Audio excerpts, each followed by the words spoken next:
বাবার আদরে বড় হওয়া হাসি খুশি এক মেয়ের জীবনে হঠাৎ করেই নেমে আসে এক কালো ছায়া। কেউ একজন তার সাথে চরম অন্যায় করেছে, যার কারণে নিজের সবথেকে মূল্যবান সম্পদ সম্ভ্রম হারিয়ে ফেলেছে সে। জীবনের এই কঠিন মুহূর্তে কেউই তার দিকে সাহায্যের হাত বাড়িয়ে দেয়নি। চারপাশের মানুষের বঞ্চনা আর কটু কথা সহ্য করতে না পেরে নিজেই নিজের প্রাণ কেড়ে নেয় মেয়েটি। কিন্তু নিজেকে শেষ করে দিতে চাইলেও শেষ করতে পারেনি নিজের সত্তাকে। কে তার সাথে এত বড় অন্যায় করেছে, এই প্রশ্নের উত্তর জানতে চায় সে। তাই মৃত্যুর পরেও খুঁজে বেড়াচ্ছে সেই অন্যায়কারীকে। জীবিত থাকতে যাকে কেউ সাহায্য করেনি, মৃত্যুর পর কি কেউ তার দিকে সহায়তার হাত বাড়িয়ে দেবে, নাকি অনন্তকাল খুঁজে বেড়াবে অন্যায়কারীকে?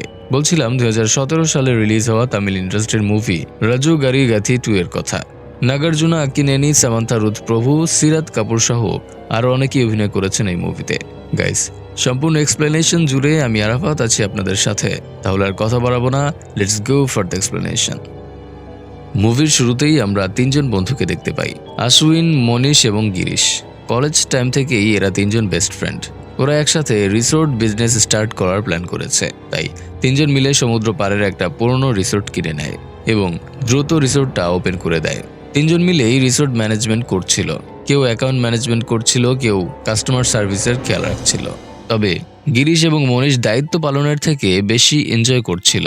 নিজেদের রিসোর্ট, যা ইচ্ছা তাই করতে পারবে, কেউ কিছু বলবে না, এই ব্যাপারটা ওদের খুব আনন্দ দিচ্ছিল।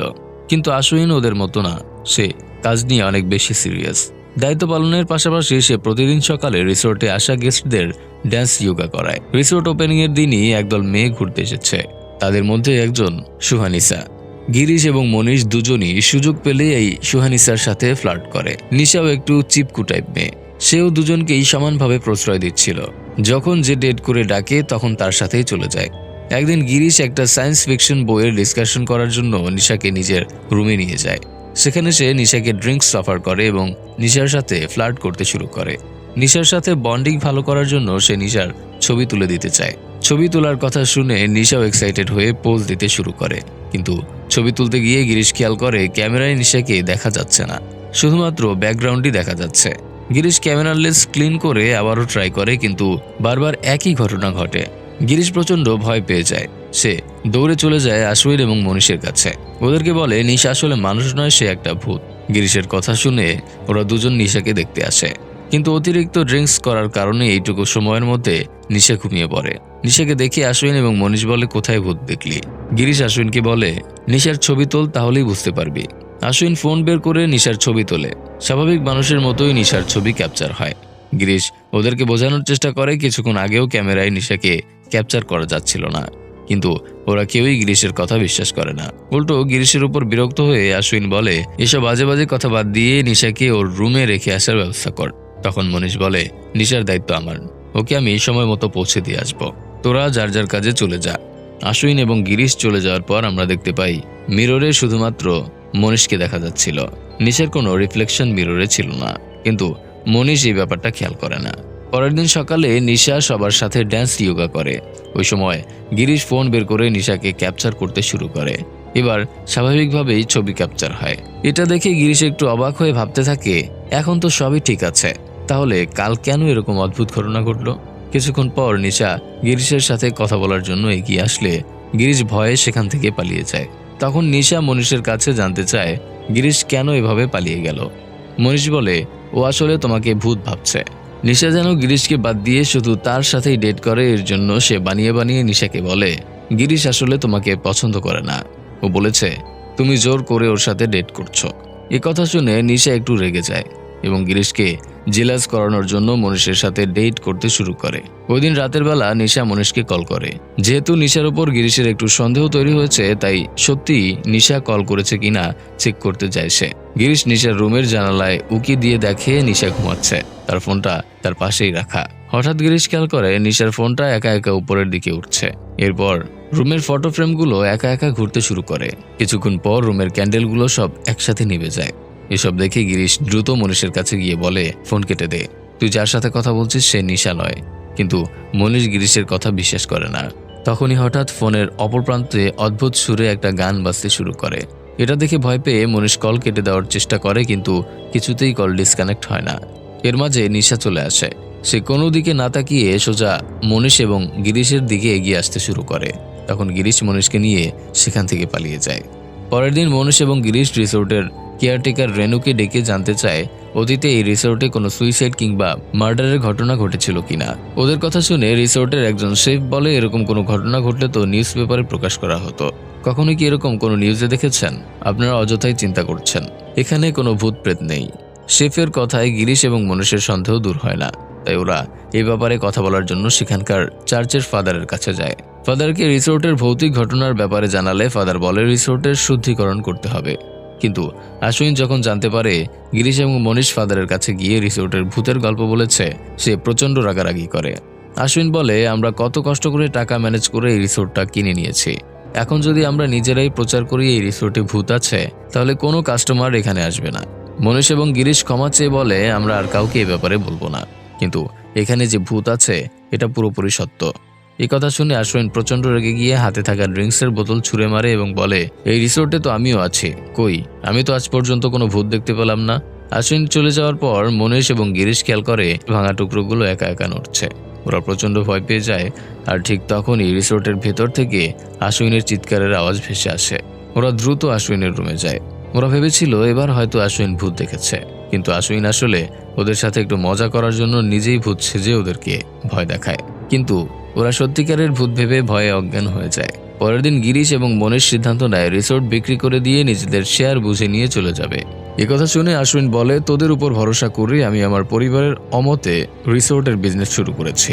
এই বিজনেস শুরু করার কারণেই আমার পরিবার আমাকে বাড়ি থেকে বের করে দিয়েছে, আর তোরা কিনা রিসোর্ট বিক্রি করে দেওয়ার সিদ্ধান্ত নিয়ে ফেলেছিস।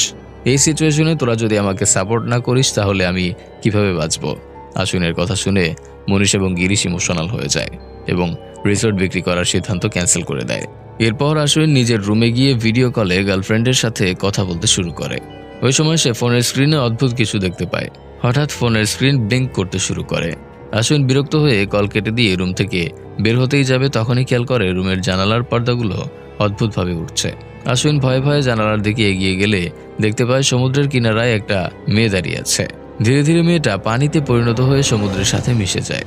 এরপর জানালাটা একা একা খুলে যায় এবং জানালা দিয়ে কেউ একজন ভেতরে ঢুকে পড়ে। আশ্বিন শুধু তার পায়ের ছাপ দেখতে পায়। অদৃশ্য ব্যক্তি ধীরে ধীরে আশ্বিনের রুমের মিররের মধ্যে ঢুকে পড়ে। এবার আশ্বিনও বিশ্বাস করে রিসোর্টে ভৌতিক কিছু আছে। পরদিন ওরা চার্চের ফাদারকে ডেকে নিয়ে আসে। ফাদার ওই মিররের সামনে দাঁড়িয়ে ক্রস হাতে মন্ত্র পড়তে শুরু করে। তখন রিসোর্টের কেয়ারটেকার রেনু একটু ভাব নিয়ে বলে, এসব ভূত টুত আমি ভয় পাই না, উল্টো ভূতেরা আমার নাম শুনলেই ভয় পায়। ভূতের মায়েরা আমার ভয় দেখিয়ে তাদের বাচ্চাদের ঘুম পাড়ায়। রেনুর কথা শেষ হওয়ার আগেই মিররের ভেতর থেকে একটা হাত বের হয়ে রেনুর গলা চেপে ধরে। এটা দেখে আশ্বিন, মনীষ এবং গিরিশ ভয়ে সেখান থেকে পালিয়ে যায়। আর ফাদারও এমন দৃশ্য দেখে ভয়ে একেবারে স্তব্ধ হয়ে যায়। পরের দিন ফাদার আশ্বিন, মনীষ এবং গিরিশের সাথে দেখা করে বলে, তোমাদের রিসোর্টের সমস্যা সমাধানের উপায় আমার কাছে আছে। রুদ্র নামের এক ব্যক্তি আছে, সবাই তাকে দেবতার অবতার হিসেবে বিশ্বাস করে। সেই তোমাদের সমস্যার সমাধান করতে পারবে। পরের দিন সকাল হতেই ফাদার ওদের তিনজনকে নিয়ে রুদ্রার কাছে চলে যায়। রুদ্রা ফাদারকে দেখেই বলে, রিসোর্টের ভূত এখানে বসেই তাড়াবো নাকি রিসোর্টে গিয়ে তাড়াবো? রুদ্রার কথা শুনে সবাই হতবাক হয়ে যায়, কারণ ওরা কি উদ্দেশ্যে এখানে এসেছে সেটা ওরা চারজন ছাড়া আর কেউই জানতো না। তখন ফাদার বলে, রুদ্রা একজন মেন্টালিস্ট, সে মানুষের চোখের দিকে তাকিয়ে তার মনের কথা বলে দিতে পারে। ওরা তিনজন এটা বিশ্বাস করতে পারে না। তখন রুদ্রা গিরিশের ফোন হাতে নিয়ে গিরিশকে বলে, মনে মনে ফোনের পাসওয়ার্ড চিন্তা করো। গিরিশ রুদ্রার কথা মতো সেটাই করে। রুদ্রা গিরিশের চোখের দিকে তাকিয়ে পাসওয়ার্ড টাইপ করে ফোন আনলক করে ফেলে। এটা দেখে সবাই অবাক হয়ে যায়। এরপর ফাদার রুদ্রার কাছে জানতে চায় রিসোর্টের প্রবলেম সলভ হবে কিনা। রুদ্রা বলে, সমস্যা থাকলে সেটার সমাধান অবশ্যই আছে, আপনি চিন্তা করবেন না, সবকিছুই ঠিক হয়ে যাবে। রুদ্রা যখন ওদের সাথে কথা বলছিল ওই সময় পুলিশ কমিশনারের কল আসে। কমিশনারের কল পেয়ে রুদ্রা দ্রুত পুলিশ স্টেশনে চলে যায়। রিসেন্টলি শান্তা দেবী নামের এক বৃদ্ধ মহিলার মৃত্যু হয়েছে। দুনিয়াতে মহিলার আপন বলতে কেউ নেই। পুলিশের ধারণা বৃদ্ধাকে মার্ডার করা হয়েছে। তাই পুলিশ বৃদ্ধার বাড়ির সার্ভেন্ট সত্যমকে জিজ্ঞাসাবাদের জন্য অ্যারেস্ট করেছে। কিন্তু অনেক চেষ্টা করেও সত্যমের কাছ থেকে কোনো ইনফরমেশন বের করতে পারেনি। তাই পুলিশ রুদ্রাকে ডেকেছে যেন সে সত্যমের মাইন্ড রিড করে সত্যটা উদ্ঘাটন করতে পারে। রুদ্রার সামনে পুলিশ আবার সত্যমকে জিজ্ঞেস করে ওই দিন কি ঘটেছিল। সত্যম বলে, আমি দুধ নেওয়ার জন্য বাড়ির বাইরে গিয়েছিলাম, ফিরে এসে দেখি শান্তা দেবী মারা গেছে। সত্যমের চোখের মুভমেন্ট দেখে রুদ্রা বুঝতে পারে সে মিথ্যা বলছে। সে সত্যিটা জানার জন্য সত্যমকে সাথে নিয়ে শান্তা দেবীর বাড়িতে চলে যায়। রুদ্রা পুরো বাড়ি ভালোভাবে পর্যবেক্ষণ করে। এরপর সত্যমের মাইন্ড রিড করতে শুরু করে। মুহূর্তেই সমস্ত ঘটনা রুদ্রার চোখের সামনে ভেসে ওঠে। এখানে আমরা জানতে পারি শান্তা দেবীর মোট 180 কোটি টাকার প্রপার্টি ছিল, কিন্তু শান্তা দেবীর কোনো ওয়ারিশ নেই। ওই দিন কিছু লোকাল গুন্ডা এসে শান্তি দেবীকে ফোর্স করতে শুরু করে যেন সমস্ত প্রপার্টি তাদের নামে লিখে দেয়। তখন শান্তা দেবী সত্যমকে বলে পুলিশকে কল করতে, কিন্তু সত্যম পুলিশদেরকে কল না করে ওই গুন্ডাদের পাশে গিয়ে দাঁড়ায়। তখন শান্তা দেবী বলে, তুইও ওদের সাথে মিলিত, অথচ আমি তোকে আমার সমস্ত প্রপার্টির ওয়ারিশ বানাতে চেয়েছিলাম। এরপর গুন্ডারা শান্তা দেবীকে শ্বাসরোধ করে হত্যা করে তার আঙুলের ছাপ নিয়ে সমস্ত প্রপার্টি হাতিয়ে নেয়। রুদ্রা সমস্ত ঘটনা পুলিশকে জানায়। এরপর পুলিশকে বলে ওরা মোট 4 জন এসেছিল, সত্যম সহ 5 জন। শান্তা দেবীর মৃত্যুর পর তার প্রপার্টি কার কার নামে রেজিস্ট্রেশন হয়েছে এটা খুঁজে বের করুন, তাহলে বুঝতে পারবেন কিলার কারা। পুলিশ অফিসার রুদ্রাকে ধন্যবাদ জানিয়ে বলে এতটুকু ইনফরমেশন কেস সলভ করার জন্য যথেষ্ট। কেস সলভ করে দিয়ে রুদ্রা সেখান থেকে চলে যায়। অন্যদিকে আশুইন ইন্টারনেটে রুদ্রার ব্যাপারে রিসার্চ করে জানতে পারে রুদ্রা একজন ফেমাস মেন্টালিস্ট। বিভিন্ন দেশের অনেক বড় বড় কেস সলভ করতে সে সাহায্য করেছে। মানুষকে হিপনোটাইজ করা, মানুষের বডি ল্যাঙ্গুয়েজ রিড করা, মাইন্ড রিড করা, এসব কিছুতে পারদর্শী রুদ্রা। আশুইন রুদ্রার ব্যাপারে গিরিশকে জানাচ্ছিল। ওই সময় মনীষ এসে বলে একটা নতুন মুভি রিলিজ হয়েছে। মুভিটা দেখার জন্য ওরা ওয়াইফাই এর সাথে টিভি কানেক্ট করে, কিন্তু টিভিতে মুভির বদলে ওরা নিজেদেরকেই দেখতে পায়। ওরা ভয় পেয়ে টিভিটা বন্ধ করার চেষ্টা করে, কিন্তু কোনোভাবেই সেটা বন্ধ হয় না। কিছুক্ষণ পর টিভিতে শুধু ব্যাকগ্রাউন্ড দেখা যায়। ওরা 3 জন অদৃশ্য হয়ে যায়। ভয়ে ভয়ে ওরা টিভির কাছে এগিয়ে যায়। তখনই ওদের 3 জনের ভয়ানক রূপ টিভির স্ক্রিনে ভেসে ওঠে। এসব ঘটার পর আর অপেক্ষা না করে পরদিন সকাল হতেই ওরা রুদ্রাকে রিসোর্টে ডেকে নেয়। এরপর রুদ্রাকে নিয়ে ওই রুমটায় যায় যেখানে গতকাল রাতে ভৌতিক ঘটনাগুলো ঘটেছে। রুদ্রা টিভি অন করে দেখতে শুরু করে। কিছুক্ষণের মধ্যে রুদ্রা ওই অদৃশ্য আত্মার অস্তিত্ব অনুভব করতে পারে। রুদ্রা আত্মার পিছু করতে শুরু করে। আত্মাটা সুইমিং পুলের সামনে চলে যায়। রুদ্রা আত্মার কাছে তার পরিচয় জানতে চায় এবং জানতে চায় কেন সে এসব করছে। তখন ওই আত্মাটা রুদ্রার শরীরে প্রবেশ করে। কিছুক্ষণ পর আবার রুদ্রার শরীর থেকে বেরিয়ে এসে পানির রূপ ধারণ করে রুদ্রার উপর অ্যাটাক করতে যায়। ওই সময় রুদ্রা তার জপমালা বের করে আত্মাটার দিকে এগিয়ে আসে। সাথে সাথে আত্মাটা পানির সাথে মিশে যায়। এসব দেখে আশুইন, গিরিশ এবং মনীষ প্রচন্ড ভয় পেয়ে গিয়েছিল। রুদ্র ওদেরকে জানায় এই আত্মাটা একটা মেয়ের আত্মা। সে কারো উপর প্রতিশোধ নেওয়ার জন্য উদ্গ্রীব হয়ে আছে, কিন্তু সে কার উপর প্রতিশোধ নিতে চাচ্ছে সেটা রুদ্র এখনো বুঝতে পারেনি। মেয়েটার আত্মা আসলে কি চায় এটা জানার জন্য রুদ্রা নিশার সাথে দেখা করতে যায়, কেননা নিশার মাধ্যমেই সে ভৌতিক ঘটনাগুলো ঘটাচ্ছিল। রুদ্রা নিশার সাথে দেখা করার খুব অল্প সময়ের মধ্যেই ভালো বন্ধুত্ব তৈরি হয়। এরপর নিশাকে নিয়ে রিসোর্টের একটা রুমে যায় এবং নিশার ছবি তুলে দিতে চায়। রুদ্রা যখন ফোনের ক্যামেরা বের করে স্ক্রিনে নিশার বদলে অন্য একটা মেয়েকে সে দেখতে পায়। রাতের বেলা রুদ্রা ফোনের স্ক্রিনে দেখা মেয়েটার ছবি ক্যানভাসে আঁকার চেষ্টা করে, কিন্তু যখনই রুদ্রা ক্যানভাস থেকে চোখ সরায় সাথে সাথে কালারগুলো ভ্যানিশ হয়ে যায়। তখন রুদ্র এই আত্মাটাকে উদ্দেশ্য করে বলে, তুমি যতই চেষ্টা করো না কেন তোমার ছবি আঁকবই। এই কথা বলাতে এই আত্মাটা রেগে গিয়ে ক্যানভাসটাই ভেঙে ফেলে। এটা দেখে রুদ্রাও রাগ করে বলে, তুমি আমার সামনে আসতে ভয় পাচ্ছ? এর মানে অবশ্যই তুমি কোনো অপরাধ করেছ। আমি তো ভেবেছিলাম তুমি কোনো অসহায় মেয়ে, তাই তোমাকে সাহায্য করতে চাচ্ছিলাম। যা ইচ্ছা হয় করো, আমি তোমার সাহায্য করব না। এই কথা বলে রুদ্রা কালারগুলো একটা ওয়ালের দিকে ছুঁড়ে মারে এবং রুম থেকে চলে যেতে শুরু করে। তখন ওই দেয়ালে আপনা আপনি একটা পেইন্টিং তৈরি হয়। পেইন্টিংটা ছিল ওই মেয়েটার, রুদ্রা যাকে ফোনের স্ক্রিনে দেখেছিল। পরের দিন সকালে রুদ্রা আশুইন, গিরিশ এবং মনীষকে ডেকে মেয়েটার পেইন্টিং দেখায় এবং জানতে চায় ওরা মেয়েটাকে চেনে কিনা। ওরা কেউই মেয়েটাকে চিনতে পারে না। এই 3 জনের মধ্যে শুধুমাত্র গিরিশ ম্যারিড ছিল, তাই রুদ্রা গিরিশের কাছে জানতে চায় ওয়াইফ ছাড়া অন্য কোনো মেয়ের সাথে তার কোনো রিলেশন আছে কিনা। গিরিশ বলে, আমার ওয়াইফের সাথেই আমার রিলেশন নেই, আর অন্য মেয়ে তো দূরের কথা। এরপর রুদ্রা বাকি 2 জনকে জিজ্ঞেস করে কোনো মেয়ের সাথে তারা কোনো অন্যায় করেছে কিনা। ওরা জানায় ওরা কখনো কোনো মেয়ের সাথে কোনো অন্যায় করেনি। তখন রুদ্র বলে, রিসোর্টে এতগুলো মানুষ থাকতে মেয়েটা শুধুমাত্র তোমাদের 3 জনকেই ভয় দেখাচ্ছে। এর মানে তোমরা কোনো না কোনো মেয়ের সাথে অন্যায় করেছ, অথবা কোনো মেয়েকে নিয়ে আজে বাজে চিন্তা করেছ। তখন ওদের 3 জনের মনে পড়ে ওরা আসলে একজন হিরোইনের মুভি দেখার সময় তাকে নিয়ে বাজে চিন্তা করেছিল, আর আশুইন তার গার্লফ্রেন্ডের সাথে ভিডিও কলে কথা বলার সময় একটা অন্যায় আবদার করেছিল। রুদ্রা ধারণা করে ওদের নোংরা মন মানসিকতার কারণেই মেয়েটার আত্মা এত মানুষ থাকতে শুধুমাত্র ওদের 3 জনকেই ভয় দেখাচ্ছে। তাই রুদ্রা ওদেরকে চরিত্র শুধরে নেওয়ার পরামর্শ দেয়। এরপর রাতের বেলা রুদ্রা তার ল্যাপটপে ওই পেইন্টিংটার ছবি দেখছিল আর আপন মনে পিয়ানো বাজাচ্ছিল। ওই সময় আত্মাটা রুদ্রার রুমে চলে আসে। সে রুমের লাইটগুলো বন্ধ করে দিয়ে নিজের উপস্থিতি জানান দেয়। তখন রুদ্রা বলে, আমার বিশ্বাস তুমি কোনো অন্যায় করনি, তাহলে আমার সামনে আসতে ভয় পাচ্ছ কেন? তোমার সাথে কি হয়েছে আমাকে জানাও, তাহলে আমি তোমাকে সাহায্য করতে পারবো। কোনো জবাব না পেয়ে রুদ্রা আবার বলে, আমার মনে হয় আমার মাথা থেকে তোমার চিন্তা ঝেড়ে ফেলা উচিত। খুব ভালো হতো যদি তোমার সাথে আমার দেখাই না হতো। এই কথা বলার পর ল্যাপটপটা বন্ধ করতে যাবে, ঠিক তখনই ল্যাপটপের স্ক্রিনে ভেসে ওঠে আমি অমৃতা। এরপর স্ক্রিনে পরপর 3টা প্রশ্ন দেখা যায়, কে, কেন এবং কি উদ্দেশ্যে করেছে। অর্থাৎ অমৃতার আত্মা এই 3টা প্রশ্নের উত্তর খুঁজে বেড়াচ্ছে। রুদ্র অমৃতার অ্যাড্রেস খুঁজে বের করে সরাসরি অমৃতার গ্রামে চলে যায়। প্রথমে সে একটা স্কুলে যায়। এই স্কুলেই কেটেছে অমৃতার শৈশব। অমৃতার বাবা এই স্কুলেরই শিক্ষক ছিল। অমৃতার বাবা সবসময় স্কুলের বাচ্চাদের শেখাতো, শত্রু যত বড় অন্যায়ই করুক না কেন, শত্রুকে ক্ষমা করে দেওয়া উচিত, কেননা ক্ষমা একটা মহৎ গুণ। স্কুলটা ভালোভাবে ঘুরে দেখার পর রুদ্র অমৃতার বাড়িতে চলে যায়। সে চোখের সামনে অমৃতার শৈশব দেখতে পায়। অমৃতার মা না থাকায় অমৃতার বাবাই তার দেখাশোনা করত। অমৃতা ছোটবেলা থেকেই অনেক লাজুক স্বভাবের ছিল। ছোটবেলা অমৃতার বাবা যখন তাকে গোসল করিয়ে দিত, ছোট্ট অমৃতা বলতো, তোমার সামনে গোসল করতে আমার লজ্জা করে।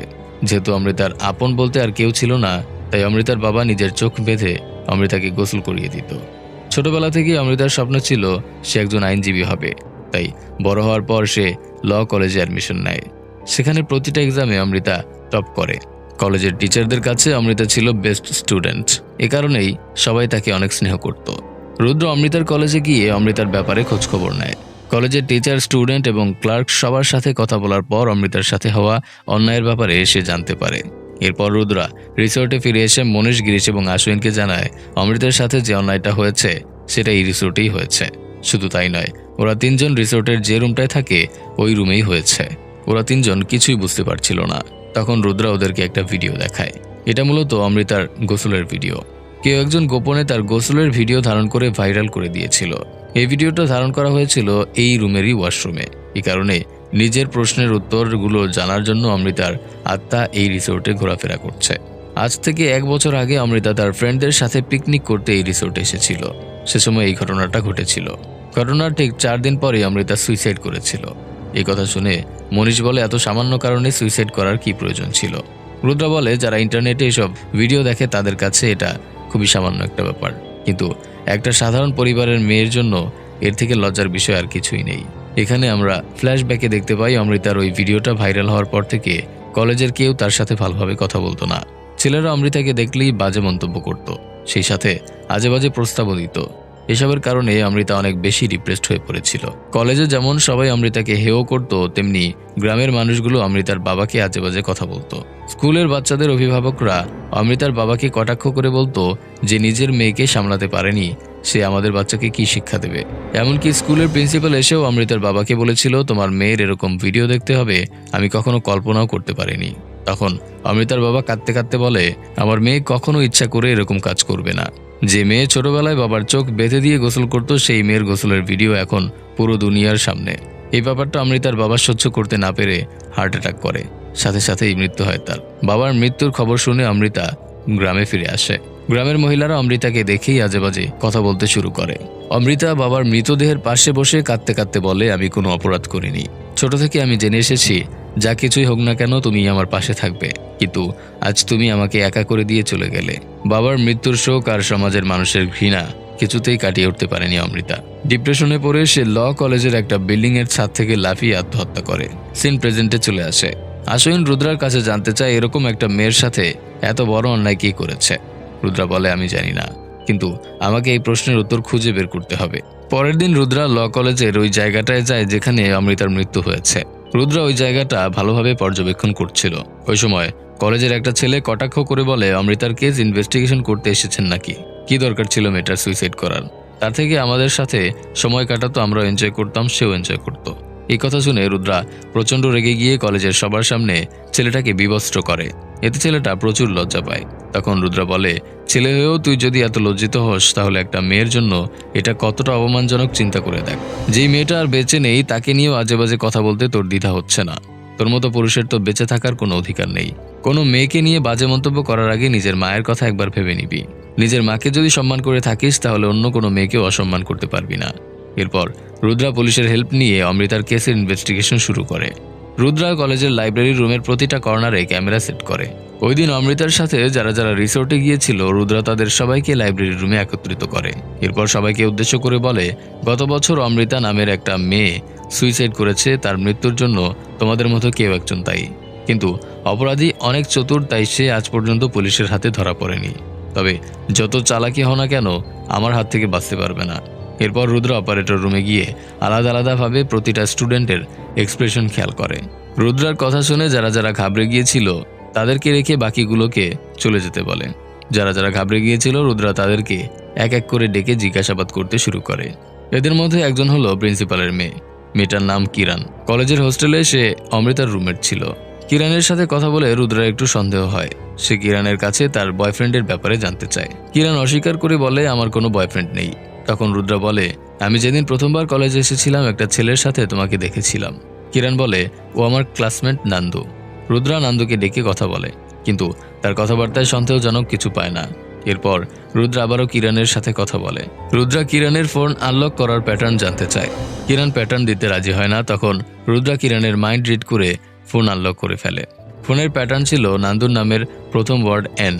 অমৃতার ভিডিওটা আছে কিনা দেখার জন্য রুদ্রা ফোনটা আশ্বিনকে দেয়। এরপর রুদ্রা কিরণের মাইন্ড রিড করে জানতে পারে কিরণ নান্দুকে অনেক পছন্দ করত, কিন্তু নান্দু কিরণকে পছন্দ করত না, কারণ নান্দু অমৃতাকে পছন্দ করত। রুদ্রা কিরণকে বলে, অমৃতার কারণে তুমি নান্দুর ভালোবাসা পাওনি। তুমি কলেজের টপার হতে চেয়েছিলে, কিন্তু অমৃতার কারণে সেটাও পাওনি। তোমার বাবা তোমার প্রশংসা না করে সবসময় অমৃতার প্রশংসা করত। এ কারণে অমৃতার উপর তোমার অনেক রাগ ছিল। কিরণ রুদ্রার কথার কোনো জবাব দেয় না। এর মাঝে আশ্বিন কিরণের ফোনটা রুদ্রার কাছে ফেরত দিয়ে যায়। এরপর রুদ্রা কিরণকে জিজ্ঞেস করে, ওই দিন রিসোর্টে অমৃতার রুমমেট তুমি ছিলে, তাই না? কিরণ বলে, রুমমেট ছিলাম, তাতে কি হয়েছে? রুদ্রা কিরণের কাছে জানতে চায়, ওই দিন রিসোর্টে কি হয়েছিল। কিরণ বলে, ওই দিন আমি ফোনে চার্জ করার জন্য ফায়ার ক্যাম্প থেকে রুমে গিয়েছিলাম। এরপর টিভি দেখছিলাম। সে সময় অমৃতাও রুমে ফিরে এসেছিল। অমৃতার মাথা ব্যথা করছিল। আমি ওকে মেডিসিন নিতে বলেছিলাম, কিন্তু ও মেডিসিন না নিয়ে শাওয়ার নিতে গিয়েছিল। তখন আমি একা ক্যাম্পে ফিরে গিয়েছিলাম। সব শুনে রুদ্রা কিরণকে বলে, এই কথাগুলোই ডিভার্স অর্ডারে বলো। কিরণ এবার সবকিছু গুলিয়ে ফেলে। তখন রুদ্রা বলে, মিথ্যা গল্পকে রিভার্স অর্ডারে বলতে বললে 89% মানুষ ভুল বলে। এরপর রুদ্রা কিরণের হাত ধরে কিরণের মনের সমস্ত কথা জেনে নেয়। মূলত ওই দিন কিরণ যখন ফোন চার্জ করতে এসেছিল তখন কিরণের ফোনে নান্দু কল করেছিল। নান্দু কিরণের ব্যাপারে জানতে না চেয়ে সরাসরি অমৃতার ব্যাপারে জানতে চেয়েছিল। এতে কিরণ অমৃতার উপর অনেক ক্ষুব্ধ হয়ে যায়। অমৃতার উপর প্রতিশোধ নেওয়ার জন্য সে নিজের ফোনের ক্যামেরা অন করে ওয়াশরুমে লুকিয়ে রেখেছিল। এর কিছুক্ষণ পর অমৃতা শাওয়ার নিতে যায়, আর অমৃতা বের হয়ে যাওয়ার পর কিরণ ফোনটা নিয়ে ভিডিও এডিট করে ইন্টারনেটে পাবলিশ করে দেয়।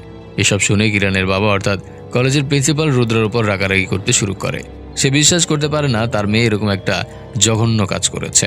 তখন রুদ্রা প্রিন্সিপালকে অমৃতার আনকাট ভিডিওটা দেখায়, যেখানে স্পষ্ট দেখা যাচ্ছিল কিরণ নিজেই রেকর্ডিং মোড অন করে ক্যামেরাটা ওয়াশরুমে লুকিয়ে রেখেছে। এরপর নিজেই ফোনটা সেখান থেকে নামিয়ে নিয়ে এসেছে। প্রমাণ দেখার পর প্রিন্সিপাল একেবারে স্তব্ধ হয়ে যায়। প্রিন্সিপাল রুদ্রাকে বলে, আইন অনুযায়ী কিরণের বিরুদ্ধে যা ব্যবস্থা নেওয়ার সেটাই নিন। ন্যায় বিচার পাওয়া অমৃতার অধিকার, ওকে ন্যায় বিচার পাইয়ে দিন। এই কথা বলে প্রিন্সিপাল সেখান থেকে চলে যায়। এরপর রুদ্রা কিরণকে জিজ্ঞেস করে, এসব করে কি লাভ হয়েছে তোমার? কিরণ বলে, এসব করে আপনার কি লাভ? যে মেয়েটা আর বেঁচে নেই তার জন্য আমার বাবার থেকে আমাকে দূরে সরিয়ে দিলেন। আমি কিছুতেই আপনাকে ছাড়বো না।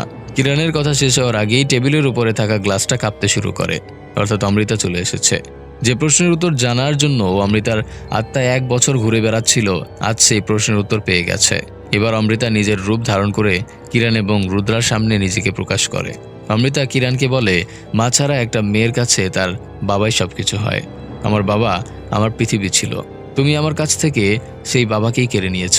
যে মেয়েটা ছোটবেলায় কখনো বাবার সামনে গোসল করেনি, তুমি তার ইজ্জত তার বাবার সামনেই শেষ করে দিয়েছ। তোমাকে আমি কখনো ক্ষমা করতে পারবো না। সমাজের মানুষের অপমান সহ্য করতে না পেরে আমার বাবা অঝরে কেঁদেছে। তার চোখের প্রতি ফোঁটা পানির প্রতিশোধ আমি তোমার ওপর নেব। এসব বলে অমৃতা কিরণকে আঘাত করতে শুরু করে। কিরণ অমৃতার কাছে ক্ষমা চায়। তখন অমৃতা বলে, তোমাকে আমি আমার ভালো বন্ধু মনে করেছিলাম, অথচ তুমি আমার সাথে এত বড় অন্যায় করেছ।